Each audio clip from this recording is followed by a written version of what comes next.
देश का मुद्दा नहीं है। देश का मुद्दा भुखमरी है, देश का मुद्दा बेकारी है। कारोबार हो गए बिल्कुल ठप, काम नहीं है। क्या मंदिर में बैठाल के भिखमंगे बनाए जाएंगे? मंदिर में जो लोग बैठते हैं भिखमंगे होते वहाँ मंदिर के बाहर भिखारी नहीं मिलते और क्या तुम्हें एडवांस?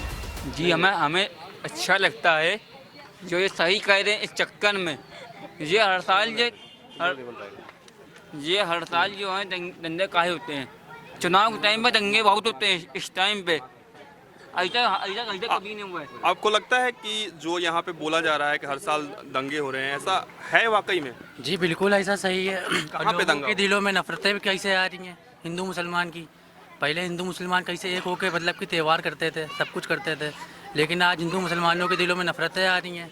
और राम मंदिर देख लीजिए, राम मंदिर जो खुला है इन्होंने ओपन तो करवा दिया, लेकिन आम जनता जा पा रही है वहाँ पे। जैसे अडानी अंबानी पहले खुश थे, उन्हीं के तो बच्चे भाई 2-2 लाख लोग जा रहे हैं राम मंदिर, कैसी बात कर रहे हैं? कहाँ दिख रहा है? कुछ नहीं दिख रहा है, कुछ भी तो नहीं दिख रहा है। जितने सेलिब्रिटी हैं सब आगे से आगे गए हैं दर्शन करने? अरे बिल्कुल जाने को मिलेगा, जाएंगे। आम लोग जाएंगे तो बिल्कुल जाएंगे। आम लोगों को जाने को कहाँ मिल रहा है? अब तक सिर्फ अडानी अंबानी ही गए हैं। जी बिल्कुल, जितने भी बड़े बड़े लोगों को देख लीजिए वही लोग तो गए हैं। आम आदमी कहाँ गया? अच्छा, आप लोगों को क्या लगता है इस बार कानपुर के क्या कुछ मुद्दे रहेंगे, और खासतौर पे मुस्लिम समाज के लिए पिछले 5 सालों में क्या कुछ हुआ है? सबसे पहले तो मैं न्यूज़ इंडिया को सलाम करूंगा कि वो जन समस्याओं को पूछने आए, पहली बात। दूसरी बात, जैसा कि लगातार कहा जा रहा है गोदी मीडिया, तो आप गोदी वाले तो नहीं ना, पैदल ही चल रहे हैं ना, किसी गोदी में तो नहीं बैठे हैं। हम तो नहीं बैठे हैं। हाँ, यही मैं पूछ रहा हूँ। गोदी मीडिया को बताने में ज़्यादा दिक्कत आती है कि हम कहते कुछ है, वो बताता कुछ है। तो अगर आप गोदी मीडिया नहीं है, जनता के साथ है, तो हम आपको सलाम करते हैं, आपका इस्तकबाल करते हैं, वेलकम करते हैं। अब आप अपनी बात बताएं। मेरा नाम मुर्तज़ा खान है, मैं समाजवादी पार्टी से कानपुर का जनरल सेक्रेटरी हूँ। तो समाजवादी पार्टी का जिक्र हुआ तो समाजवादी पार्टी से ही जुड़ा हुआ सवाल ले लेते हैं। राम गोपाल यादव को तो आप जानते ही हैं। राम गोपाल यादव का एक बयान आया कि मंदिर बेकार का है। हालांकि उन्होंने करेक्शन किया, उन्होंने कहा कि वास्तु के हिसाब से नहीं बना था, नक्शा नहीं बना था। इसको बीजेपी ने बाकायदा ट्वीट किया और कहा कि देखिए समाजवादी पार्टी क्या कह रही है। तो आखिर मंदिर पर इस तरीके की टिप्पणियां क्यों होती हैं? हम कह रहे हैं देश का मुद्दा मंदिर मस्जिद है, आप हमें बताएंगे। राम गोपाल यादव जी ने तो बयान दिया। अरे राम गोपाल ने दिया, उससे मुझे मतलब नहीं है। इस देश का मुद्दा भुखमरी है। आपके पार्टी के बड़े नेता हैं भाई, बड़े नेता हैं, अगर वो कुछ कर रहे हैं तो उसकी जिम्मेदारी मेरी थोड़ी आती है, समाजवादी पार्टी में थोड़ी आती है। समर्थन या विरोध तो करेंगे? नहीं, मैं ना विरोध करूँ, समर्थन करूंगा। ये बताइए कि ये देश का मुद्दा है? ये देश का मुद्दा नहीं है। देश का मुद्दा भुखमरी है, देश का मुद्दा बेकारी है, देश का मुद्दा जो है नौजवानों की रोजगार है, नौजवानों की नौकरियाँ हैं। देश का मुद्दा ये, उस मुद्दे से भटक के मंदिर मस्जिद की बात कर रहे हैं। तो मंदिर मस्जिद देश का मुद्दा नहीं है। मंदिर बन गया, अच्छा हुआ या बुरा हुआ, ये मंदिर के मानने वाले जाने, जिनका काम है अहले सियासत वाले जाने। मेरा काम है पैगाम मोहब्बत जहाँ तक पहुँचे। तो हम मोहब्बत की बात करते हैं, हम आपसे गले मिलने की बात करते हैं, हम हिंदू मुस्लिम की बात नहीं करते हैं।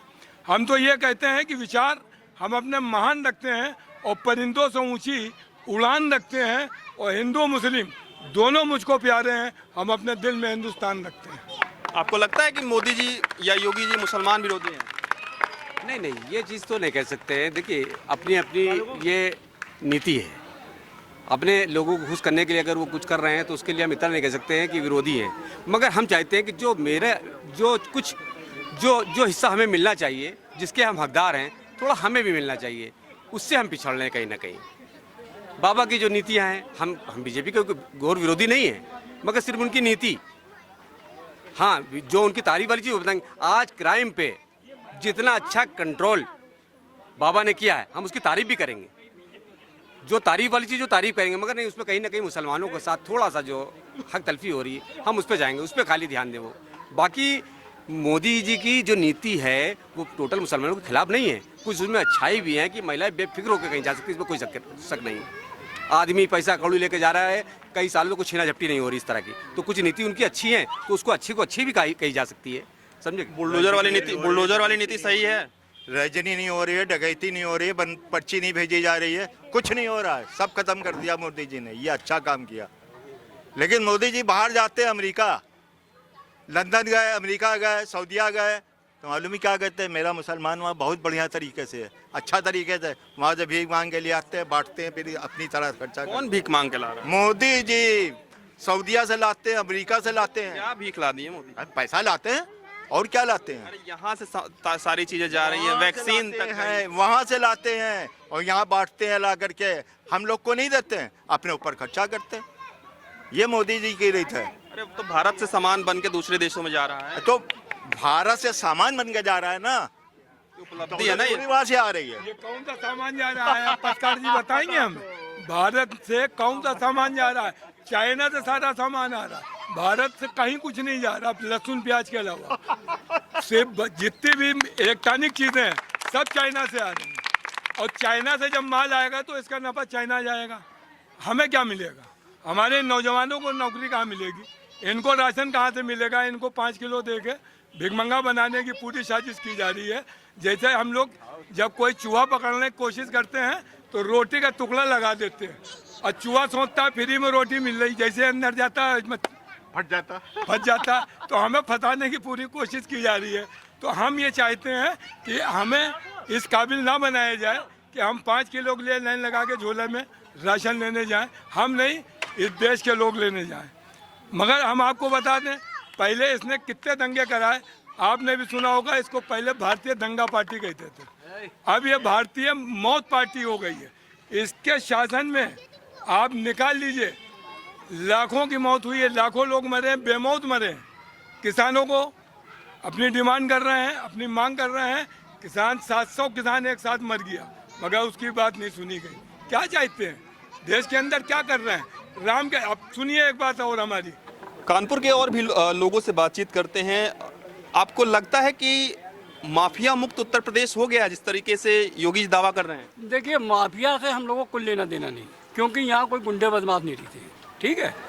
हम लोगों को चाहिए जो महंगाई के मुद्दे हैं उस पर गवर्नमेंट काम करे, चाहे वो बीजेपी सरकार हो चाहे वो कांग्रेस सरकार है। सिलेंडर 700 रुपये का मिल रहा था, 1000 रुपये का मिल रहा है यार, कहाँ से लाएंगे पैसा? कारोबार बंद पड़ा है। 1100 का मिल रहा है भाई, 11 अब जब उन्होंने घटाया 50 रुपये का 50 रुपये का तेल था, है ना, 100 रुपये में बिक रहा है। ये बताइए आपकी जेब इलाव करेगी इतना पैसा? अगर आपको इतनी सैलरी नहीं मिल रही है, आपको इलाव करेगी इतना पैसा? ये बता दीजिए। सरकार कह रही है कि हमने मोबाइल सस्ता कर दिया, मोबाइल का डेटा सस्ता कर दिया, डिजिटल बना दिया। देखो मेरा भाई, ये 1000 का मोबाइल आता है, ये भी काम करता है, और लोग 1.25 करोड़ लाख रुपए का मोबाइल रखे वो भी काम कर रहा है। तो आपकी आमदनी तो आप 1-1.5 लाख वाला रख लीजिए, ये 1000 वाले भी लोगों की आमदनी इस तरीके से हो गई कि 1.5 लाख का भी फोन ले रहे हैं। हाँ, लोगों की है जब तो ले रहे हैं, अगर है नहीं तो आप बताओ कैसे ले रहे हैं? चोरी तो नहीं कर रहे हैं, वो चोरी कर रहे हैं। तो लोगों की आमदनी भी बढ़ी है सरकार में? लोगों की बढ़ी नहीं, कुछ लोगों की बढ़ी है। कुछ लोगों की, सबकी नहीं बढ़ी, कुछ लोगों की। बाकी 90%, 75%, 80% तो भूखे मर रहे हैं लोग। फिर उसमें क्या कहा जाएगा? पेट्रोल किस भाव खरीदते थे, आज किस भाव खरीद रहे हैं? राशन सरकार हमें दे रही है, इतना हम हर महीने 2-4 गरीबों को दे देते थे अपनी जेब से, इतनी कमाई थी हमारी। हम सरकार किसी की भी आए सिर्फ ये कहना चाहते हैं कि वो हमें इस ऐसी नीतियां बनाए कि हम खरीद के खा सके। ये देने के क्या मतलब है? कब तक दोगे? कितना उगवाओगे? सारे तो गोदाम खाली कर दिए। ये सब रहता है आपदा के टाइम के लिए, स्टॉक तो खत्म कर दिया। अगर तो पहले की सरकारें भी देती थी राशन, पहले की सरकारें देती थी, पैसे लेती थी, थोड़ा बहुत तो लेती थी, सब्सिडी देती थी। आज 400 रुपये का सिलेंडर 1200 को कर दिया, और मैडम नाच नहीं रही हैं अब, तो हमको वो नाच भी देखना है। और हमें ऐसी नीतियां बनाइए जो सरकार किसी की भी आए हम जेब से खरीद के खा सके और 2-4 अपने पड़ोसी को खिला सके। आज हम अपना नहीं खा पा रहे, पड़ोसी को कहाँ से खिलाएंगे? कारोबार तो हो गए ठप, कारोबार हो गए बिल्कुल ठप, काम नहीं है। जहाँ पे हम लोग बैठे हैं भाई, ये रेडीमेड मंडी, और यहाँ पे आप पता करिए, इतना जो नौजवान बच्चा जो है 15 साल का हो नहीं पाता था, और वो कम से कम अपने घर का थोड़ा सहारा बन जाता था। अगर वो जाके थोड़ा सा सिलाई खाने में खाली बैठता था जाके, तब उसको जो है 1500-1000 रुपये का दिहाड़ी मिल जाती थी। आज सालों से बंद पड़ा हुआ कारोबार, सालों से यहाँ का रेडीमेड कोई देखने वाला नहीं, कुछ नहीं। और आप ऐसे लोगों को टिकट दे देते हो, उसके बाद हम लोग को मजबूर करते हो। इंटर पास किया हुआ बच्चा जब यहाँ से बेकारी काटता था और जो उसको किसी गारमेंट्स की दुकान में बैठा दिया जाता था, वो सुबह से शाम तक का जो लेना देना होता था कि किसी को 200 दिए, किसी को 300 दिए, उसकी लिखा पढ़ी करने के लिए उसको 10,000 मिल जाते थे। आज वो सब भगा दिए गए। आज उनके पास उनके लिए काम नहीं ना, जो मेन पढ़ा लिखा ग्रेजुएट है उसके लिए काम नहीं ना, वो बेचारा इंटर पास को कहाँ से काम देगा। सबसे बड़ी समस्या तो ये खड़ी कर दी है, काम नहीं है आम आदमी के लिए। तो प्राइवेट सेक्टर्स में या दुकानों पे मोदी सरकार का किस तरीके से वो डिस्टर्ब कर रही है, आप लोगों को क्या लग रहा है? वजह क्या है? फ्री में 49 रुपये का रिचार्ज फ्री में ये है कि अब आदमी इतना जानकार तो है नहीं। वो हमारे वहाँ देखिए, ये हमारा जो है देश है, किसान देश है, थोड़ा सा आदमी जो है इतनी जानकारी नहीं रखता है। आपने फ्री में उनको सिम पकड़ा दिया मोबाइल का, ठीक है, यही राशन के साथ करा जा रहा है। 49 रुपये का सिम कार्ड दे के पूरे नौजवान बच्चों को जो कि 49 रुपये का पकड़ा दिया सिम, उसको दिन भर से मोबाइल से वो जूझ रहा उसी में। आए अब आज कितने कर दिया आपने? 599 रुपये, 700 रुपये, इतना मजबूर कर दिया है कि वो चोरी करके चलाए। मगर मोबाइल एक नशा हो गया, ये नशे में शामिल हो गया है कि वो जो है घर से जो है चाहे कुछ भी चुराए मगर उसको मोबाइल चलाना है। 700 रुपये का रिचार्ज करा रहा है। लेकिन इसी मोबाइल से कई लोग पढ़ाई लिखाई भी कर रहे हैं, कई लोग कमाई भी कर रहे हैं। परसेंटेज बहुत कम। नहीं, इसमें हर चीज़ देखिए, हर चीज़ के दो पहलू होते हैं। हम इसको एकदम बुरा नहीं कह रहे। अगर ये कारोबारी के हाथ में है तो ये कारगर है, अगर ये बेकारी के हाथ में है तो इससे बड़ा कोई नुकसान नहीं है। तमाम क्राइम भी इससे हो जाते हैं। भाई अगर हमारे पास पैसा नहीं है, जाहिर सी बात है कि अगर हम कहीं से जब इसको रिचार्ज कराना है तो चोरी भी करेंगे, किसी की साइकिल उठाएंगे, किसी का गल्ला तोड़ेंगे, कुछ ना कुछ करेंगे ही।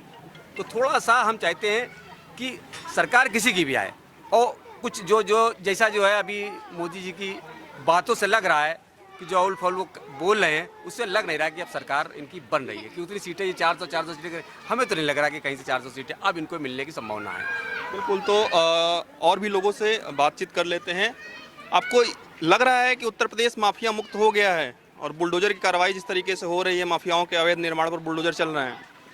खैर बुलडोजर जो चल रहा है वो तो ठीक चल रहा है, लेकिन मुझे मोदी जी से ये कहना है कि मोदी जी अगर आपकी सरकार आपकी आ जाए तो आप महंगाई को ख़त्म कर दिए, नहीं तो कम कर दीजिए। ख़त्म तो हो नहीं पाएगी, कम कर दीजिए। और ये जो गल्ला बांट रहे हैं, अगर बांटिए तो सही अनाज दीजिए और धंधे को जो है बढ़ाने की कोशिश कीजिए, क्योंकि धंधा इतना पीछे हो गया है। जब धंधा बढ़ जाएगा तो किसी के आगे हाथ फैलाने लायक नहीं रहेगा। आदमी कमाएगा अपने पैसे से गल्ला खरीदेगा, खाली गल्ले ही से। बताओ। आपने जो माफिया की बात करी, आप बेरोजगारी पे बात करिए ना। अब माफिया कौन है, कौन माफिया बचा है? अब जितने माफिया थे वो तो एक एक करके सब चले गए, खत्म कर दिए। अब माफिया कौन बचा है? अब सबको चाहिए पैसा, जिसकी कमाई हो उसके पास पैसा हो। गरीब आदमी माफिया को नहीं देखता, वो सिर्फ अपनी जेब देखता है। हम लोग यहाँ माफिया को देखने नहीं आए, हम लोग सिर्फ कमाने आए, अपना घर चलाना है। 5 किलो आप राशन। भाई माफियाओं से भी दिक्कत थी, कोचिंग संस्थानों से माफिया वसूली करते थे। शुरू में आए थे जब भी माफियापन खत्म हो गया था। अब माफिया पे सवाल नहीं है। माफिया है कहाँ? ना चोरी हो रही है, ना चमारी हो रही है, ना रजनी हो रही है, ना डकैती। पहले चैन चुरी जाती थी, चोरी। अब माफिया है कहाँ? ये सब ठीक कर दिया है सरकार तो सब ठीक कर दिया। लेकिन अब सिर्फ बेरोजगारी पे बात हो रही है, ना वो कमाई है ना वो धंधा है। ऐसे ही बैठे रहते हैं। सब कुछ है, डिग्री भी है, सब कुछ है, इंटर भी पास करे, उसके बाद भी कुछ नहीं मिल रहा है। माफिया से किसको दिक्कत है? कोई दिक्कत नहीं। जब भारतीय जनता पार्टी बनी थी जब भी माफिया खत्म हो गई थी। उन्होंने तो साफ बोल दिया था माफिया को मिट्टी में मिला देंगे, और हालांकि उन्होंने मिट्टी में मिला भी दिया। लेकिन अब जो बेरोजगारी पे उस पर सवाल उठाए ना, अब माफिया को लेकर सवाल उठाए। माफिया तो खत्म हो गया, कोई नहीं बचा अब ना माफिया यहाँ पे कोई है। अब यहाँ पे सब सिलेंडर हैं, सब खामोश हो गए मोदी जी की सरकार में। अब जो बेरोजगारी पे उस पर सवाल उठाएं आप। और कांग्रेस पार्टी अब किसी सरकार बनेगी इंशाल्लाह, बहुत बहुमतों से बनेगी कांग्रेस पार्टी सरकार अब की। बहुमत से बनेगी इंशाल्लाह। मोदी जी तो कह रहे हैं 400 पार। 400 पार नहीं, 40 पार खाली। 400 पार तो बहुत बता दिया आपने। खैर वो 40 पार हो या 400 पार हो, अगर बने सरकार तो वो आपकी जो है बने सरकार तो आपकी महंगाई को कम करने की बहुत कोशिश करें। चांस है बनने का। और धंधा जो है, आपको लगता है कि चांस है बनने का? धंधा जो है अपनी जगह पे ले आए, समझे आप? धंधे को अपनी जगह पे ले आए। जो 1100 का सिलेंडर बिक रहा 1000 का, वो 400 का बिकता था, उसको 400 350 का बिकने की कोशिश करें। आइए मेरे मुर्तजा भाई पास। पहले हमने देखा है गाँव में चूल्हे जलते थे, आज अगर सिलेंडर थोड़ा बहुत महंगा भी है तो आज सिलेंडर ही घरों में नजर आते हैं। भाई थोड़ा बहुत लेकिन क्या कारण है कि चूल्हे गायब हो गए? आप कांग्रेस की सरकार में क्या कारण है कि चूल्हे घरों से गायब हो गए और सिलेंडर आ गए? क्या लोगों की आमदनी बढ़ी इस दौरान? भाई आमदनी नहीं बढ़ी है। अब मजबूरी है, आदमी कब तक के ब्रिटिश जमाने में पड़ा रहेगा, चूल्हे में पड़ा रहेगा। दौर के हिसाब से बदलता है सब भाई। इतना डेवलप हो रहा है इंडिया, दौर के हिसाब से डेवलप हो रहा है ना? डेवलप हो रहा है, ये नहीं कह रहे कि डेवलप इंडिया हो रहा है।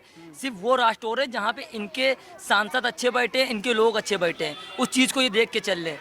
बाकी यहाँ पे ऐसा कुछ नहीं है। यहाँ पे तो कितने लोगों को इन लोगों ने कारोबार खा डाले, सब कुछ खा डाला, सब बदल डाला, कुछ बचा ही नहीं है। खड़े हुए हैं, सिर्फ क्या कर रहे हैं, बस एक आस है राहुल गांधी की बन जाए तो अच्छा होगा हम लोग के लिए।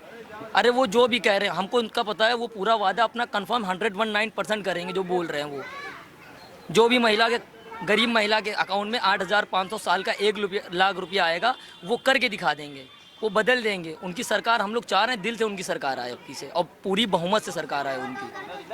पूरी उम्मीद है, पूरी उम्मीद है और इंशाल्लाह बनेगी सरकार। बदल देंगे, लेकिन वैसे ही महंगाई कर देंगे। महंगाई करने की कोशिश ना करें, धंधे को लाएं। जो नौकरी पे नहीं है, जो नौकरी पे नहीं है उसको नौकरी देने की कोशिश करें ताकि उसका परिवार चले। 5-5, 6-6 आदमी खाने वाले हैं, एक घर में खाना पक रहा है, एक घर में खाना पक रहा है, दूसरे टाइम जो है खाने को नहीं है। भाई 2 लाख का सूट हम लोग नहीं पहन रहे हैं, 1.5 लाख का मोबाइल हम लोग नहीं चला रहे हैं। मेरे उस्ताद और क्या कह रहे हैं आप? हमारी नहीं बात सुन रहे हैं। आपकी बात हमने बहुत देर तक सुनी, एक बार फिर से सुना दीजिए। नहीं, कहाँ देर तक सुनी भाई। मेरा मकसद ये है कि अगर जो भारतीय जनता पार्टी की सरकार है उसका मुद्दा भी होना चाहिए। उसका मुद्दा क्या है? राम, मुसलमान, कब्रिस्तान। अगर ये आप किनारे कर दीजिए तो आप बताइए बीजेपी का क्या मुद्दा है? अरे बीजेपी ने कहा आत्मनिर्भर Bharat, startup India, make in India, Vishwakarma योजना, तमाम ऐसी योजनाओं का ये तो कहाँ है, किसके पास है? किस इतने लोग खड़े हैं, बताइए किसको एक योजना मिली हो? हाँ, इनके पास कोई मुद्दा ही नहीं इसके अलावा। राम, मुसलमान, पाकिस्तान, अगर ये हटा दो तो क्या कहेंगे मोदी जी? जब देखिए भगवा पहन के राम राम किया करते। राम से किसी का पेट भरेगा क्या? मंदिर में बैठाल के भिखमंगे बनाए जाएंगे? मंदिर में जो लोग बैठते हैं भिखमंगे होते, वहाँ मंदिर के बाहर भिखारी नहीं मिलते और क्या तुम्हें अडवाणी मिलेंगे? जेके वाले भीख मांगते मिलेंगे? आपको कौन मिलता है मंदिर के बाहर? गरीब आदमी तो मिलता है भीख मांगता हुआ। तो मंदिर के सामने तो सब कोई भिखारी ही होता है। भाई सामने होते हैं ना, मगर मंदिर के बाहर कौन होता है? मंदिर के बाहर सारे भिखारी होते हैं। तो क्या भिखारियों को पैदा करने की साजिश हो रही है? मंदिर के बाहर सिर्फ भिखारी ही नजर आते और कौन नजर आता है? आप बताइए। मंदिर के बाहर लाइन से भिखारी बैठे रहते हैं। तो क्या आप मस्जिद के सामने नहीं आते हैं? अरे भाई, मस्जिद के सामने आते हैं, मंदिर के सामने आते हैं। ये मुद्दा देश का है, देश का मुद्दा है। आप बताइए, ये देश का मुद्दा तो नहीं ना? देश का मुद्दा नहीं होता तो इतने दिनों तक कोर्ट में मामला क्यों चलता? इसके देश का मुद्दा नहीं होता और आपसी सौहार्द होता तो आपसी सौहार्द से ही वहाँ पे मंदिर बन जाता। कोर्ट में मामला गया, लंबी प्रक्रियाएं चली, कोर्ट का फैसला आया, मंदिर बना। आप कह रहे हैं कि देश का मुद्दा नहीं है। वर्षों तक लोगों ने इंतजार किया, 500 सालों तक का इंतजार खत्म हुआ। 500 साल इसलिए इंतजार किया कि वो गलत था, इसलिए 500 साल चला। वहाँ पे मस्जिद थी, हमेशा मस्जिद रहेगी। आप वो कागज पे लिख दीजिए कि नहीं थी। कोर्ट ने गलत फैसला दे दिया। बिल्कुल। अरे भाई, कोर्ट का जो फैसला आपको मालूम है?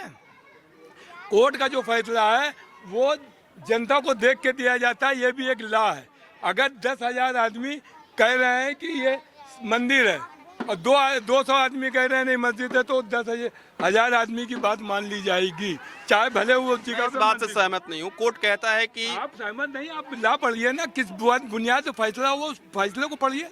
आप फैसला ही नहीं। लॉ थोड़ा कमजोर है, आप ही बता दीजिए कौन से लॉ में ऐसा लिखा हुआ है? ऐसा लॉ में लिखा हुआ है, धारा मुझे नहीं पता, मैं लॉ निकाल के आपको दिखा दूंगा। उस लॉ में ऐसा सिस्टम है, मगर ये देश का मुद्दा नहीं ना, इस पर बहस हम नहीं करेंगे। ये देश का मुद्दा ही नहीं है। आप बेकारी, बेरोजगारी, उस पर क्यों नहीं बात कर रहे हैं? आप उस पर आप कह रहे हैं अपराध खत्म हो गए। बिल्कुल नहीं खत्म हो गए। बड़े बड़े अपराधी मौजूद हैं, आडवाणी, अंबानी, नीरव मोदी, वो जो है आपके क्या नाम है, विजय माल्या, ये अपराधी नहीं ना? आडवाणी जी अपराधी हैं। आडवाणी जी को अपराधी? आडवाणी कौन कह रहा है? नीरव मोदी को कह रहा है। और अगर ये सब पैसा लेके भारत सरकार को भागे हैं, ये अपराधी नहीं है? चलिए, तो अपराध पूरा है। तमाम लोगों ने अपनी राय यहाँ पर रखी और सीधे तौर पे कहा कि कानपुर में एक रोजगार जो है वो बड़ा मुद्दा है और लोगों को रोजगार मिलना चाहिए। अनिकेत के साथ मैं पीयूष तिवारी, कानपुर।